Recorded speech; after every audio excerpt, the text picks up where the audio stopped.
Welcome to UNCAGED, a show that celebrates thought leadership from today's top business leaders. The program provides a voice to amazing executives from around the globe who are shaping the world of business today and mapping the path to the commerce of tomorrow. Today, we are speaking with John Roberts. Hey, John, how are you? Hey, Bantam. Good, all good. Nice to be here. Thank you. Yeah, no, it's great to have John on the show. John is the co-founder and CEO of Blockaviation, which is an organization he established to support aircraft residual values by creating the world's first global registry for aircraft records. There's a lot of words there, but the key things I think are managing the data around the aircraft industry. And we'll get into more detail on that in a second because it's a really critical space. But before we go there, John, tell us a little bit about yourself and your career. So, Bant, look, I've got a very mixed career. I've done the corporate thing. I've run my own businesses, sold my own businesses, and then ended up starting this pretty much from scratch, building a team over the last few years. My first job was, believe it or not, in the US. In Ireland, it's unusual to start out in Taipei in Taiwan. So my first job was working for Acer Computer over in Taipei, Taiwan. So I was in a lab with about 80 engineers. I was product manager at quite a young age at 23 when product management was a new thing back in the mid-90s. So I came back to Europe and I had a European responsibility for server products in Europe. And I was really lucky. It was a great place to land. Acer was a great company.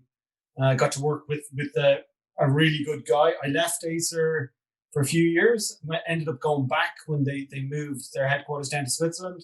And I worked with Gianfranco Lanci, who's the CEO of Acer, made Acer into the biggest computer company in the world. So really privileged to get to work with him and learned an awful lot from Gianfranco.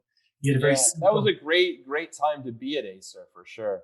Yeah. Absolutely. Yeah. He had a great, very simple sort of mantra and mindset, very business oriented, just did the basics really, really well. So kind of simplified my approach to things. So I was fortunate.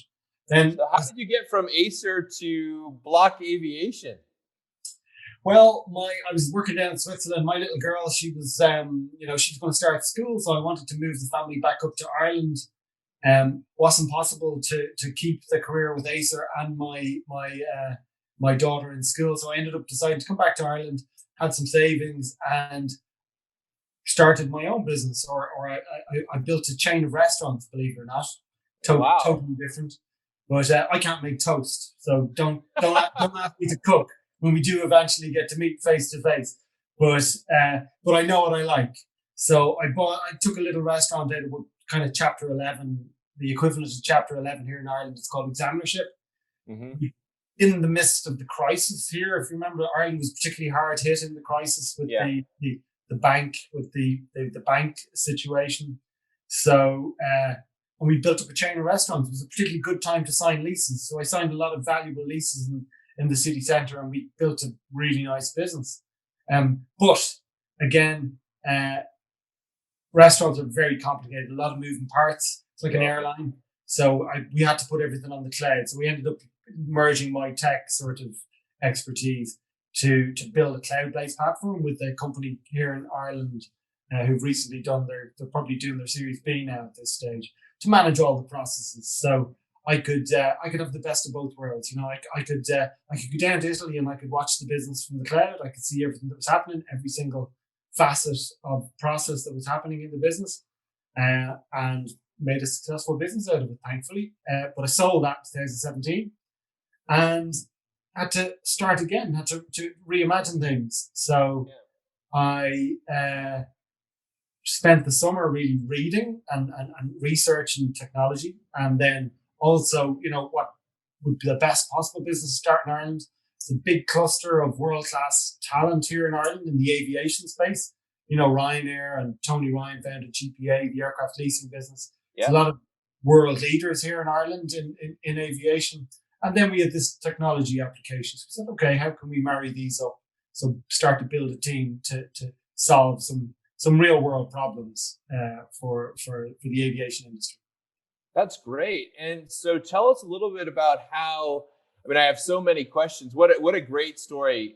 Just starting out with Acer in Taipei and that growth story is such an amazing learning curve for sure. But then being able to apply that learning to some entrepreneurial challenges, and now quite a big one. We see the aviation industry is not a simple beast to get your hands around. So tell us a little bit about what you guys are working on at Blockaviation specifically, and how's it going?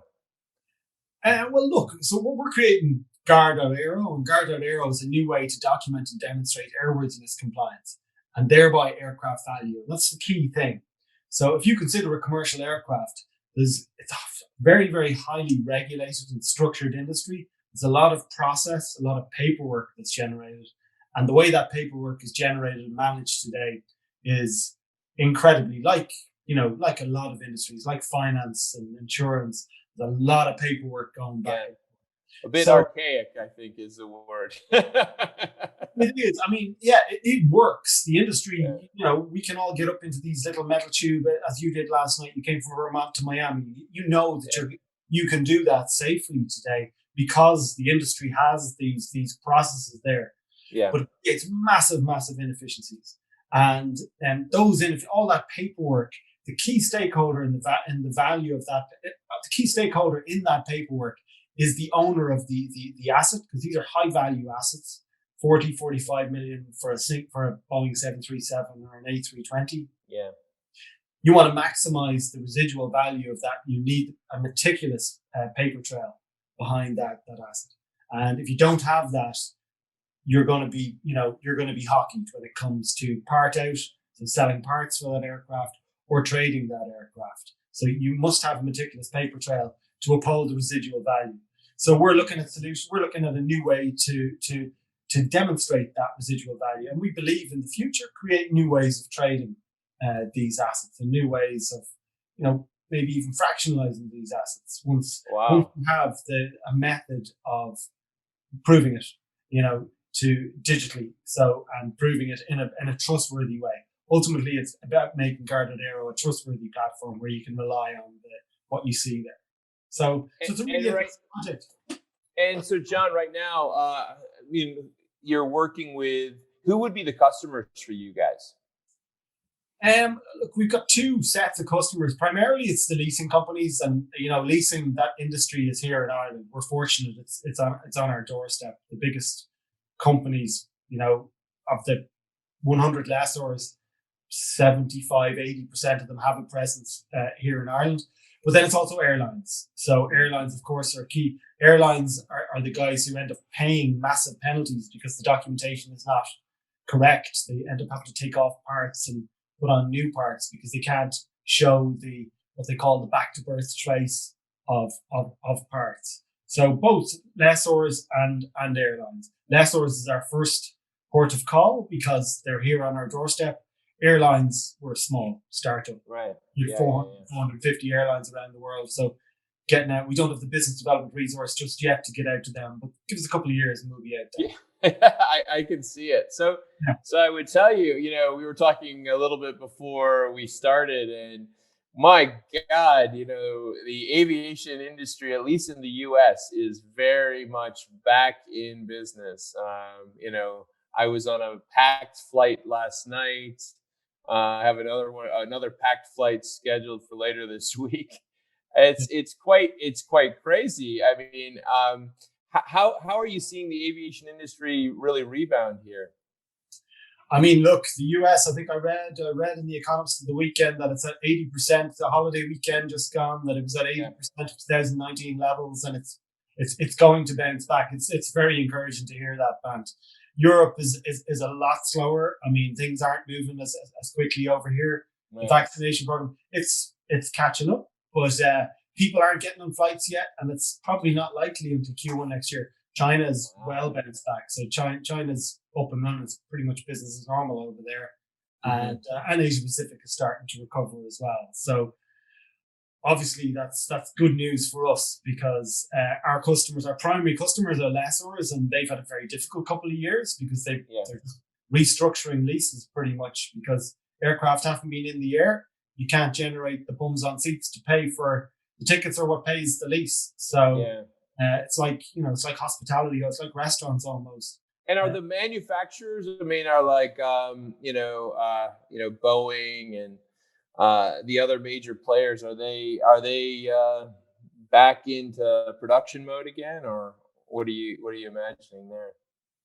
No, I think, look, the industry will bounce back, and I think the fleet size is going to double over the next 17, 18 years. I'm predicting 43 to 45,000 commercial aircraft. Wow. By 2040. So there's that growth. It's been driven by the low cost carriers. They're the ones that are expanding the market all the time. So single aisle aircraft like the 737, we're seeing the 737 Max now, despite the fiasco that this had. So that's like Ryanair. Would Aer Lingus qualify in that category? I don't know.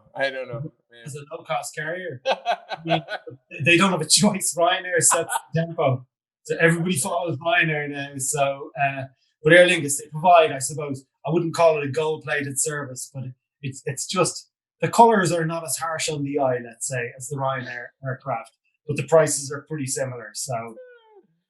That's great. Well, it does seem to me that as the aviation industry starts to take shape again and really start to accelerate in growth, managing this inventory, building kind of a data system that's trusted is absolutely critical. It's kind of shocking to me how archaic some of these systems have been to date.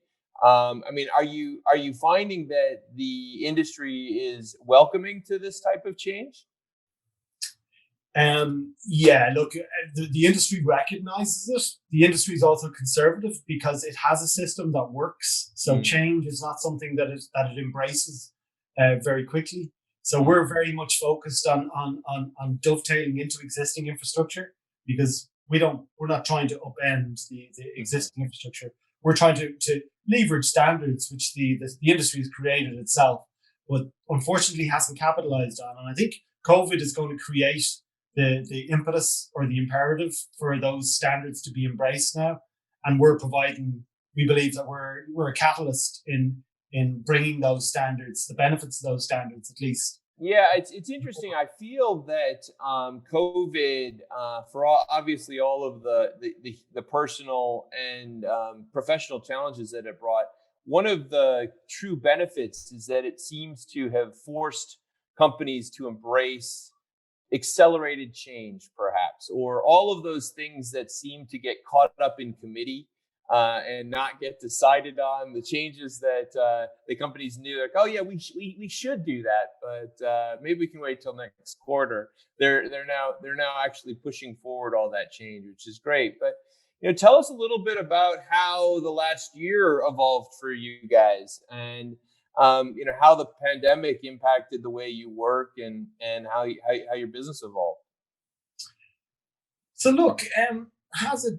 I don't think it's. I think data is the barrier to liquidity in this industry. So I think that it's created, as I said, as an imperative for us.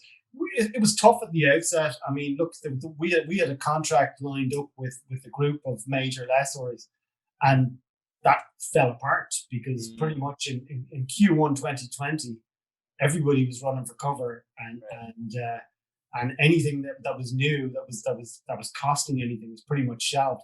So we had to reinvent ourselves. So we brought on a new co-founder. Carl joined us, and we pretty much had to reinvent our whole approach in the last year. But look, it's been good because not just for the industry, but for us, it brought very sharp focus to what we were doing. And then focused our mind on engaging customers, getting customers. And we're post-revenue since Q4 last year. That's allowed us to get investment. That's allowed us to bulk the team up. We've now got about between 5 and 6 decades of aircraft records experience and expertise on board in the company, and a bunch of masters in data science and machine learning on board as well. So that's all worked out in our interest, and we're now closing out hopefully the rest of our seed round over the next few weeks. That's excellent. That's going to put us in good stead, and it's also aligned us nicely with customers because we're engaged at a much deeper level, I'd say, with customers now. Whereas probably, prior to that, we've been kind of floating around the edge. And So what was, John, what would be the big difference in your approach now versus before COVID?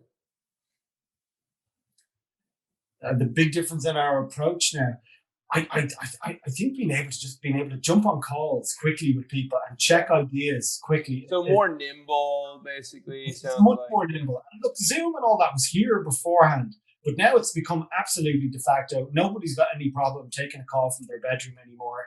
Yeah. Everybody can jump on a call, and we can get feedback, and we can iterate more quickly, and we can iterate our ideas more quickly. So I think. And I think because we're able to do all of this, we're also able to manage our private lives a little bit better, which takes the stress off family situations and that.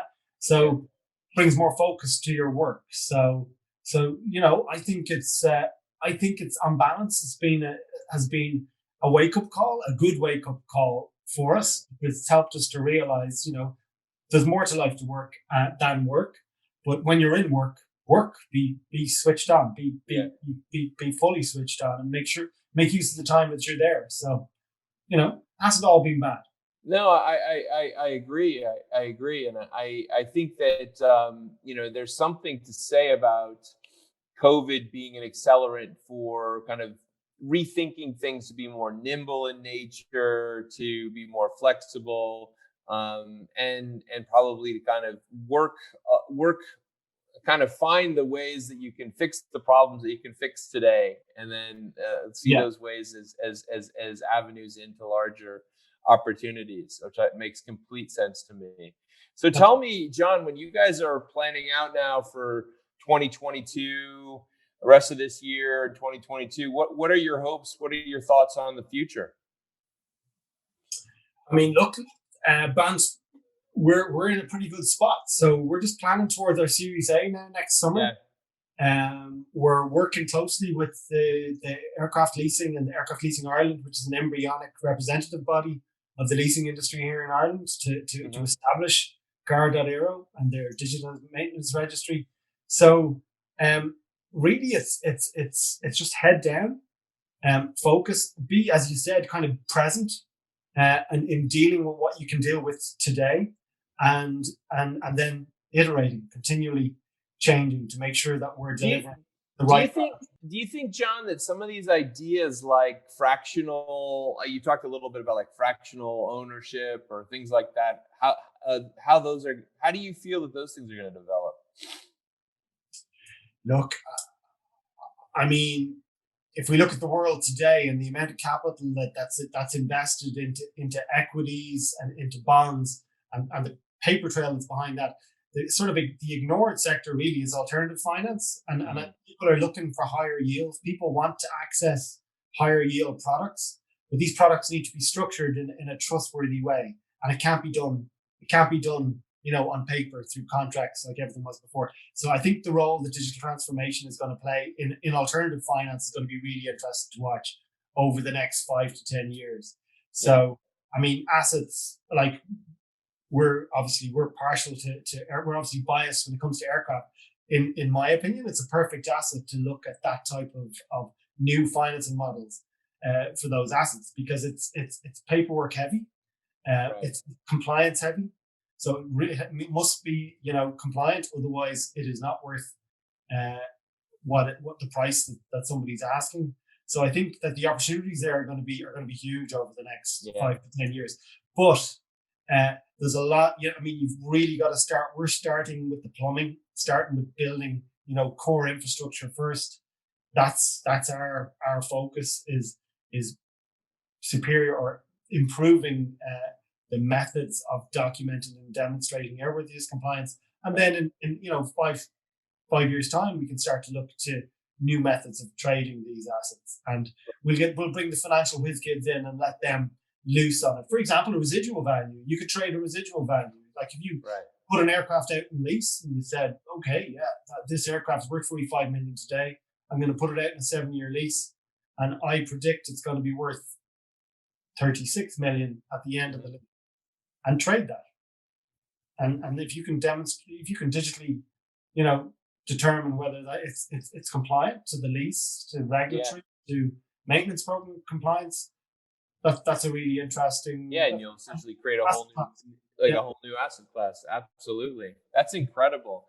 Well, I Mm. mean, John, it's been great talking to you. We've had John Roberts on the show today. John's been talking to us about his business that he's recently started. I actually probably should say longtime entrepreneur, new time aviation entrepreneur. Where he's really kind of building a data system to support the aircraft industry to make the most of managing all of the elements of that industry and kind of finding that residual value by creating the world's first global registry for the aircraft record or for aircraft records. John, it's been really interesting talking to you today, and I can see that the next couple of years are going to be a great moment for you guys. If there are folks that want to learn more about what you're working on at Blockaviation, where should they find you? John at blockaviation.com, the website. We're doing an update in the next few weeks when we close out the seed round. So give us a few weeks, come back and have a look. It's going to be looking pretty slick. Awesome. Well, listen, thank you again so much for being on the show today, John, and look forward to hearing how the story evolves over the next couple of years. Pleasure, man. Thank you so much for having me. Cheers, John. Take care. Ciao.